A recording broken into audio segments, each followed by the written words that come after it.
महाविकास आघाडीतील घटक पक्ष काँग्रेसने महाराष्ट्रातील इच्छुक उमेदवारांचे अर्ज मागविले असून या अर्जांची काँग्रेस भवन येथून विक्री होणार आहे। लोकसभा निवडणुकीत मिळालेल्या यशानंतर महाविकास आघाडीतील घटक पक्ष काँग्रेसनं महाराष्ट्रातून इच्छुक उमेदवारांचे अर्ज मागवलेत। त्या अर्जांची विक्री काँग्रेस भवनातून करण्यात येणार आहे। सर्वसाधारण जागेसाठी निवडणूक लढवू इच्छिणाऱ्यांना अर्ज घेताना 20,000 रुपये भरावे लागणार आहेत। तसंच अनुसूचित जाती या राखीव मतदारसंघासाठी अर्जाची किंमत 10,000 रुपये ठेवण्यात आली आहे।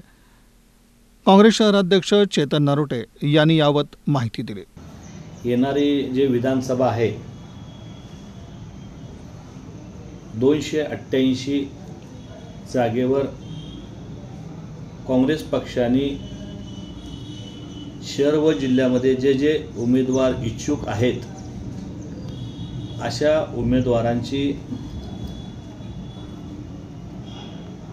काँग्रेस पक्षाकडून जिल्हा अध्यक्षाकडे जे इच्छुक आहेत त्यांची यादी मागितलेली आहे। जे ओपनमधून लढवणार आहेत आमच्याकडे फॉर्म आलेले आहेत, ते फॉर्म ओपनवाल्यांना जे लढवणार आहेत त्यांना 20,000 त्याची फॉर्मची किंमत राहणार आहे।